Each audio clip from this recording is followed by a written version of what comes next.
അദ്ധ്യായം 5 14/2/2017 പ്രിയപ്പെട്ട മഹാദേവ്, ഈ നഗരത്തിൽ ഞാൻ ഒറ്റയ്ക്കാണോ എന്ന് ചോദിച്ചാൽ അല്ല. പക്ഷേ ഒപ്പമിരിക്കാൻ ഇത്രയും പേർ കൂടെയുണ്ടായിട്ടും എന്താണ് ഇത്രമേൽ ഏകാന്തത എന്ന് ചോദിച്ചാൽ എനിക്കതിന് ഉത്തരമില്ല. ഓഫീസിലായാലും ശക്തിയൊക്കെ നല്ല കൂട്ടാണ്. ഹോസ്റ്റലിലും വലിയ കുഴപ്പങ്ങളില്ല. പക്ഷേ എനിക്കാരെയും വിശ്വസിക്കാനോ മനസ്സ് തുറന്ന് സംസാരിക്കാനോ കഴിയാത്ത പോലെ. അവരെന്നോട് കാണിക്കുന്ന അടുപ്പവും സ്നേഹവും ഒന്നും തിരിച്ചു കൊടുക്കാൻ കഴിയുന്നില്ല. സ്നേഹിക്കുന്നവരൊക്കെ ഒരിക്കൽ പുതിയ തുരുത്തു തേടി പോകുമെന്ന് എനിക്ക് ഉറപ്പാണ്. അന്നുണ്ടാകുന്ന ശൂന്യതയെ നികത്താൻ കഴിയില്ലെന്ന് പേടിച്ചിട്ടാവും ഒരുപക്ഷെ ഞാനിങ്ങനെ. അല്ലെങ്കിൽ നീ വന്ന് കൈപിടിക്കുമ്പോൾ അവസാനിപ്പിച്ച് ഇറങ്ങി വരാൻ പാകത്തിനുള്ള ബന്ധങ്ങൾ മതിയെന്ന തോന്നലാകാം. അറിയില്ല. പിന്നെ എന്നത്തെയും പോലെ അമ്മയുമായി കഴിഞ്ഞ ആഴ്ച വഴക്കായിരുന്നു. എനിക്കറിയില്ല എന്താണ് അമ്മ ഒരിക്കലും എൻ്റെ ഭാഗത്തു നിന്ന് ചിന്തിച്ചു നോക്കാത്തതെന്ന്. പുതിയൊരു നഗരത്തിൽ ഞാൻ അനുഭവിക്കുന്ന കഷ്ടപ്പാടുകളെ, വിട്ടുവീഴ്ചകളെക്കുറിച്ച് ഒരിക്കൽ പോലും അമ്മയോ അച്ഛനോ ചോദിച്ചിട്ടില്ല. അവർക്ക് ഫാമിലി ഗ്രൂപ്പിൽ നിന്നും ഞാൻ ലെഫ്റ്റ് അടിച്ചതും വലിയ കാര്യം. മക്കൾ മാതാപിതാക്കളെ മനസ്സിലാക്കണമെന്നൊക്കെ പറയുന്ന പോലെ ഇടയ്ക്കൊക്കെ അവർക്ക് നമ്മളെ ഒന്ന് മനസ്സിലാക്കാൻ ശ്രമിച്ചൂടെ? ഞാനിവിടെ ഹാപ്പിയാണോ എന്ന് ഒരിക്കലെങ്കിലും ചോദിച്ചൂടെ? താമസവും ജോലിയും ശരിയായാൽ ബാക്കിയെല്ലാം ഓക്കെ ആയി എന്നാണോ? നിനക്കെങ്കിലും എന്നെ മനസ്സിലാവുന്നുണ്ടോ ദേവ്? വെറുതെ ഇരിക്കുന്ന ഓരോ നിമിഷവും 1000 ചോദ്യങ്ങളാണ് മനസ്സിൽ. ജോലി ചെയ്ത് ജീവിക്കുക എന്നതിൽ പരം എനിക്കിനി ജീവിതത്തിൽ വേറെ ചെയ്യാനൊന്നുമില്ലേ? ഇത്രയും കാലമുണ്ടായ ജീവിതം മുഴുവൻ ഈ ഒരു പോയിന്റിൽ വന്ന് അനങ്ങാതെ നിൽക്കുന്ന പോലെ തോന്നുന്നു. നേടാനും പൂർത്തിയാക്കാനും ഇനിയൊന്നുമില്ലെങ്കിൽ എങ്ങനെയാണ് ഞാൻ മുന്നോട്ട് നടക്കേണ്ടത്?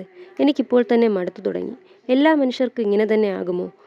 മുന്നോട്ടുള്ള എല്ലാ ദിവസങ്ങളും ഒരുപോലെ സമ്പാദിക്കുന്നു, ചിലവഴിക്കുന്നു, എന്തൊക്കെയോ ചെയ്യുന്നു. വീണ്ടും ഇതുതന്നെ. നിനക്കെൻ്റെ സംസാരം കേട്ട് ബോറടിക്കുന്നുണ്ടോ? എൻ്റെ അലക്ഷ്യമായ ചിന്തകളിൽ ഞാൻ നിന്നെ ഒരുപാട് പിടിച്ചിരുത്തുന്നില്ല. ഹോസ്റ്റലിൽ വേറെ ഒരു മലയാളി പെൺകുട്ടിയെ കൂടെ പരിചയപ്പെട്ടു. എനിക്ക് മനസ്സിലാകുന്നില്ല എങ്ങനെയാണ് അവർ പ്രണയത്തെ ചേർത്ത് വയ്ക്കുന്നതെന്ന്. ഇഷ്ടപ്പെടുന്ന ആൾ ചെയ്യുന്ന എല്ലാത്തിനെയും സ്നേഹത്തിൻ്റെ നിറം നൽകി സ്വയം തെറ്റുകാരിയായി അവനെ ന്യായീകരിക്കാൻ അവൾക്ക് എങ്ങനെ കഴിയുന്നു? അവൾ പണ്ട് ആരോടൊക്കെ സംസാരിച്ചാലും അത് ചികഞ്ഞു നോക്കാനോ അത് കാരണമായി കണ്ട് അവളെ കുറ്റപ്പെടുത്താനോ ലോകത്തൊരാൾക്കും അർഹതയില്ലെന്നും മറ്റൊരാളുടെ സ്വകാര്യതയിൽ പോലും കൈകടത്തി സ്വന്തമാക്കാൻ ശ്രമിക്കുന്നതിനെ പ്രണയമെന്ന് വിളിക്കരുതെന്നും ഞാൻ എങ്ങനെയാണ് അവളോട് പറയേണ്ടത് ദേവ്? പ്രണയം ഒരുതരം കൺകെട്ട് കളിയാണ്. ചുറ്റുമുള്ള സ്നേഹത്തിൻ്റെ ശബ്ദങ്ങൾ മാത്രം തേടി നടന്ന് ഒടുവിൽ കണ്ണിലെ കെട്ടഴിക്കുമ്പോൾ ബാക്കിയാവുന്നത് കനത്ത ഇരുട്ടും സ്വയം നഷ്ടപ്പെടുത്തിയ നമ്മളും മാത്രമാകും. എനിക്കാരെയും തേടിപ്പോകണ്ട. ഞാൻ ഇവിടെ തന്നെ എൻ്റെ ഈ ചെറിയ ലോകത്ത് കാത്തിരുന്നോളാം. ലോകത്തിൻ്റെ ഏത് കോണിലാണെങ്കിലും നീ വരുമെന്ന് എനിക്കുറപ്പാണ്. പ്രതീക്ഷയോടെ അതിഥി. എന്താണിന്ന് രാവിലെ തന്നെ പതിവില്ലാത്തൊരു സന്തോഷം? ഇസ്തിരിപ്പെട്ടി എടുക്കാൻ റൂമിൽ വന്ന അശ്വിനിയെ സംശയത്തോടെ നോക്കി സാക്ഷി ചോദിച്ചു. ഞാൻ എന്നും ഇങ്ങനെ തന്നെയാണല്ലോ. നിനക്കിപ്പോൾ പുതിയ റൂംമേറ്റ് വന്നതിൽ പിന്നെ എന്നെ ശ്രദ്ധിക്കാനൊന്നും സമയമില്ലല്ലോ. അതുകൊണ്ട് തോന്നുന്നതാണ്. സാരമില്ല, അടുത്ത ആഴ്ച ഇവൾ റൂം മാറുമ്പോൾ നീ എൻ്റെ അടുത്ത് തന്നെ വരണം കേട്ടോ, അശ്വിനി ലേശം ഗൗരവത്തോടെ പറഞ്ഞു. അയ്യോ, അങ്ങനെയൊന്നുമില്ല. സാക്ഷിക്ക് നിന്നെയാണ് കൂടുതൽ ഇഷ്ടം. താൻ കാരണം അവർക്കിടയിൽ ഒരു പ്രശ്നം വേണ്ടെന്ന് കരുതി മുടി കെട്ടിക്കൊണ്ടിരുന്ന അതിഥി അശ്വിനിയുടെ കൈ പിടിച്ചുകൊണ്ട് പറഞ്ഞു. എൻ്റെ അതിഥി, നീയൊന്നും മിണ്ടാതിരിക്കേ. ഇതവൾ വിഷയം മാറ്റുന്നതാ. ഞാനിവളെ കാണാൻ തുടങ്ങിയിട്ട് വർഷം 2 ആയില്ലേ. നീ പറ, എന്ത് ലോട്ടറിയാണ് അടിച്ചത്? ഡോർ തുറന്ന് പുറത്തിറങ്ങിയ അശ്വിനിയെ വീണ്ടും റൂമിലേക്ക് പിടിച്ചു വലിച്ചുകൊണ്ട് വന്ന് സാക്ഷി ചോദിച്ചു.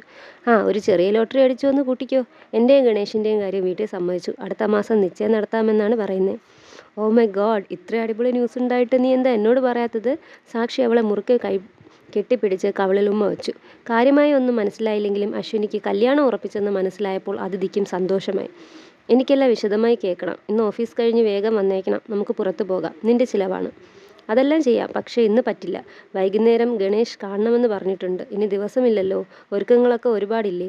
ആഹാ, കല്യാണം ഉറപ്പിച്ചപ്പോൾ തന്നെ നിന്നെ കാണാൻ കിട്ടാതെ ആയല്ലോ. ശരി, എല്ലാം വേഗം സെറ്റാക്കി ഫ്രീ ആയിട്ട് നമുക്ക് പോകാം. പോകാൻ നേരം സാക്ഷി ഒന്നുകൂടെ അവളെ കെട്ടിപ്പിടിച്ചുകൊണ്ട് പറഞ്ഞു. അശ്വിനിയുടേത് ലവ് മാരേജ് ആണോ? അവൾ പോയപ്പോൾ അതിഥി ചോദിച്ചു. ലവ് ആണോന്നോ? 9 വർഷത്തെ മുടിഞ്ഞ പ്രേമമാണ്. 9 വർഷമോ? അതിഥിക്ക് വിശ്വസിക്കാനായില്ല. അവളെ കണ്ടാൽ പറയില്ല കേട്ടോ പ്രണയമുണ്ടെന്ന്. ഈ പ്രണയമുള്ളവരെ കണ്ടാൽ എങ്ങനെയിരിക്കും? സാക്ഷി ചോദിച്ചു. അതല്ലടോ, അവളങ്ങനെ ഫോൺ വിളിച്ച് നടക്കുന്നതൊന്നും കാണാറില്ല. അവൻ്റെ വീട് ഇവിടെ അടുത്താണ്. അവർ എപ്പോഴും കാണാറുണ്ട്. പിന്നെ പ്രണയം മാത്രമാണോ ജീവിതം? അവൾക്ക് വേറെയും കാര്യങ്ങളില്ലേ? പയ്യൻ എങ്ങനെ, അടിപൊളിയാണോ? ഈ 9 വർഷം എന്നൊക്കെ പറഞ്ഞാൽ അവൾ 17 വയസ്സിൽ പ്രേമിച്ചു തുടങ്ങിയോ? ഇല്ല, അവർ കോളേജ് റൊമാൻസ് ആണ്. അപ്പോൾ അശ്വിനിക്ക് ഇപ്പോൾ എത്ര വയസ്സുണ്ട്? അതിഥിക്ക് വീണ്ടും സംശയം. ഇപ്പോൾ ഒരു 29 കാണും. നീ എന്താ, അവൾക്ക് വേറെ കല്യാണം നോക്കുന്നുണ്ടോ? സാക്ഷി ചിരിച്ചുകൊണ്ട് ചോദിച്ചു. എൻ്റെ അമ്മേ, 29 വയസ്സോ? ഞാൻ കരുതി അവൾക്ക് എൻ്റെ പ്രായമാണെന്ന്. കുഞ്ഞു കുട്ടിയെപ്പോലെ ഇരിക്കുന്നു. അപ്പോൾ നിന്നെക്കാൾ മൂത്തതാണല്ലേ? കണ്ടാൽ പറയില്ല കേട്ടോ. എന്നെ കണ്ടാലപ്പോൾ പ്രായം തോന്നിക്കും എന്നല്ലേ? സാക്ഷി മുഖം ചുളിച്ചു. അതെ, നിന്നെ പെട്ടെന്ന് കണ്ടാൽ ഒരു 10-30 പറയും. പിന്നെ സൂക്ഷിച്ചു നോക്കിയാൽ ഒരു 35. അതിൽ കൂടുതൽ പറയില്ല. ആണോ? എന്നാൽ നിങ്ങൾ പ്രായം കുറഞ്ഞവർ തന്നെ വന്ന് ഇത് കട്ട് ചെയ്തേക്ക്.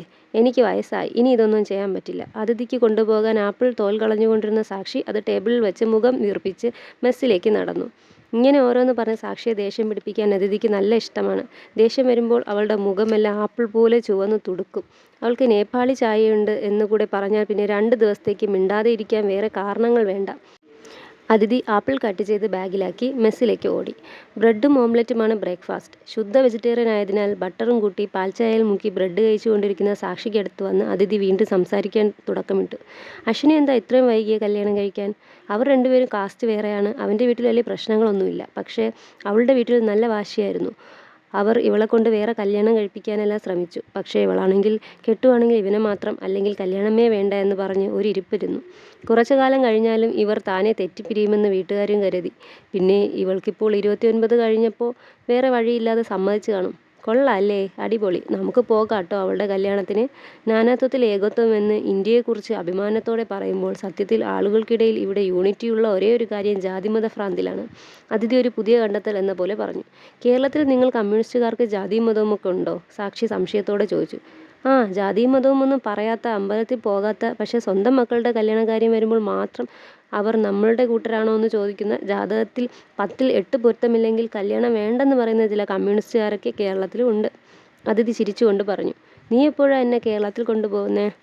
ഞാൻ എന്തായാലും അധികകാലം ഇവിടെ കാണില്ല. പെട്ടിയും എടുത്ത് പോകുമ്പോൾ നീയും കൂടെ പോരൂ. നീ പോകണ്ട. കുറേ കാലം കഴിഞ്ഞ് പോയാൽ മതി. നമുക്കിവിടെ അടിച്ചു പൊളിക്കാം. സാക്ഷിക്ക് ഒരാഴ്ച കൊണ്ട് തന്നെ അതിഥിയെ നന്നായി ബോധിച്ചു. രാത്രി ഞാൻ വരാൻ വൈകും ട്ടോ. ആൻറ്റിയുടെ അടുത്ത് പോയിട്ട് കുറച്ച് ദിവസമായി. ഓഫീസിലേക്ക് പോകുന്നതിനിടെ അതിഥി പറഞ്ഞു. ലിഫ്റ്റിനടുത്തേക്ക് നടക്കവേ റിസപ്ഷനിലുള്ള പെൺകുട്ടി റോസാപ്പൂവും ഡയറി മിൽക്കും കൊടുത്തപ്പോഴാണ് ഇന്ന് വാലന്റൈൻസ് ഡേ ആണെന്ന് അവൾക്ക് ഓർമ്മ വന്നത്. പണ്ട് സ്കൂളിൽ പഠിക്കുമ്പോൾ ആ ദിവസത്തിന് വേണ്ടി കാത്തിരിക്കാറുണ്ടായിരുന്നു. കാര്യമായ പ്രണയങ്ങളൊന്നും ഉണ്ടായിരുന്നില്ലെങ്കിലും ആ ദിവസം ഒരു പ്രതീക്ഷയാണ്. ഇനി നമ്മളറിയാതെ നമ്മെ സ്നേഹിക്കുന്ന ആരെങ്കിലുമൊക്കെ ആ ദിവസം റോസാപ്പൂവും ഗ്രീറ്റിംഗ് കാർഡുമൊക്കെയായി വന്ന് പ്രൊപ്പോസ് ചെയ്താലോ എന്നൊരു ദുരാഗ്രഹം. പക്ഷെ അവളുടെ വാലന്റൈൻസ് ദിനങ്ങൾ എപ്പോഴും കൂട്ടുകാരുടെ കൂടെ ഫാൻസികൾ കയറിയിറങ്ങി അവരുടെ പയ്യന്മാർക്ക് വേണ്ടി കീച്ചെയിനും കാർഡും സെലക്ട് ചെയ്ത് അത് കൈമാറുമ്പോൾ ടീച്ചർ വരുന്നുണ്ടെങ്കിൽ സിഗ്നൽ നൽകാൻ കാവൽ നിന്ന് കടന്നുപോയി. സ്നേഹിക്കാനും സ്നേഹിക്കപ്പെടാനും ഒരു ഭാഗ്യം വേണം. എന്തുകൊണ്ടാണ് സ്കൂൾ കാലങ്ങളിൽ ആരും തന്നോട് വന്ന് പ്രണയം പറയാത്തതെന്ന് ആലോചിച്ച് ഇടയ്ക്ക് അവൾ സങ്കടപ്പെട്ടിട്ടുണ്ട്. വെളുത്തു തുടുത്ത നീണ്ട മുടിയുള്ള ആണുങ്ങളുടെ സൗന്ദര്യ സങ്കല്പങ്ങളെ തൃപ്തിപ്പെടുത്തുന്ന ഒന്നും തനിക്കില്ലാതെ പോയതിൽ ഇടയ്ക്ക് അവൾക്ക് അവളോട് തന്നെ വെറുപ്പ് തോന്നിയിട്ടുണ്ട്. പക്ഷേ കാലങ്ങൾക്കിപ്പുറം പല പ്രണയങ്ങളും കടന്നു വന്നപ്പോൾ പ്രണയമെന്നാൽ സന്തോഷം മാത്രമല്ലെന്ന തിരിച്ചറിവുണ്ടായി. ആദ്യ നാളത്തെ അടക്കാനാവാത്ത സന്തോഷങ്ങൾക്ക് പകരമായി ചിലപ്പോൾ ജീവനും ജീവിതവും തന്നെ നഷ്ടമാക്കേണ്ടി വരുന്ന പ്രണയങ്ങളും ഒരുപാടുണ്ട്. ഓരോന്നാലോചിച്ച് ഡെസ്കിലേക്ക് നടക്കവേ റെഡ് ഷർട്ടിട്ട് ചായ ഊതി കുടിച്ചുകൊണ്ട് വരുന്ന ആദിയെ കണ്ടതും അവൾക്ക് ചിരി വന്നു. എനിക്കിതൊന്നും കാണാൻ വയ്യ. ആരെ പ്രപ്പോസ് ചെയ്യാനാണാവോ ഒരുങ്ങിക്കെട്ടി വന്നേക്കുന്നേ? അവൻ്റെ അപ്പുറത്തിരുന്ന ശക്തിയുടെ കസേരയ്ക്ക് പിറകിൽ കയ്യൂന്നി അവൾ ചോദിച്ചു. എൻ്റെ പൊന്നോ, ഒന്ന് മിണ്ടാതിരിക്കോ? ഒരു കയ്യബദ്ധം പറ്റിയതാണ്. ഞാൻ അറിഞ്ഞില്ല ഇന്ന് വാലന്റൈൻസ് ഡേ ആണെന്ന്. ഇതിപ്പോൾ രാവിലെ തൊട്ട് എല്ലാവരും ഞാൻ ആരെയോ പ്രപ്പോസ് ചെയ്യുമെന്ന് നോക്കി നടക്കുക. മച്ചി, എന്തായാലും ഇത്രയൊക്കെ ആയില്ലേ? റിസപ്ഷനിൽ നിന്ന് പൂവും കിട്ടി. നീ ചുമ്മാ ആർക്കേലും കൊടുത്തു നോക്ക്. ഇനി എങ്ങാനും ബിരിയാണി കിട്ടിയാലോ? ഇനി അവർ പൂ വാങ്ങി നേരെ മുഖത്തെറിഞ്ഞാൽ നീ അത് ഇവൾക്ക് കൊടുക്ക്. ഇവൾ വാങ്ങി വെച്ചോളും അല്ലേ? ശക്തി അതിഥിയെ നോക്കി ചോദിച്ചു. ആ പിന്നല്ല, നീ ധൈര്യമായി എനിക്ക് തന്നോടാ, ഞാൻ മേടിച്ചോളാം. അതിലും നല്ലത് ഞാൻ വല്ല ട്രെയിനിലും തല വയ്ക്കുന്നതാ. ആദ്യം ബാക്കിയുണ്ടായ ചായ കുടിച്ച് ID കാർഡ് എടുത്ത് ഡെസ്കിലേക്ക് നടന്നു. അഹങ്കാരത്തിന് കൈയും കാലും തലയും വെച്ചാൽ ഇവനെപ്പോലെ ഇരിക്കും. മച്ചാ, ഞാൻ എന്താ അത്ര മോശമാണോ? സൗന്ദര്യമില്ലേ? ബുദ്ധിയില്ലേ? ഇതിൽ കൂടുതൽ ഇവന് എന്താണ് വേണ്ടത്? അവൻ്റെ പിറകെ ഡെസ്കിലേക്ക് നടന്ന ശക്തിയെ നോക്കിക്കൊണ്ട് അവൾ ചോദിച്ചു. ഒരു കുറവുമില്ല മച്ചാ, എല്ലാം കൂടുതലാണെന്ന ഒറ്റ കുഴപ്പമേ ഉള്ളൂ. ലഞ്ചിക്ക് പാക്കല. ശക്തി ചിരിച്ചുകൊണ്ട് കൈവീശി.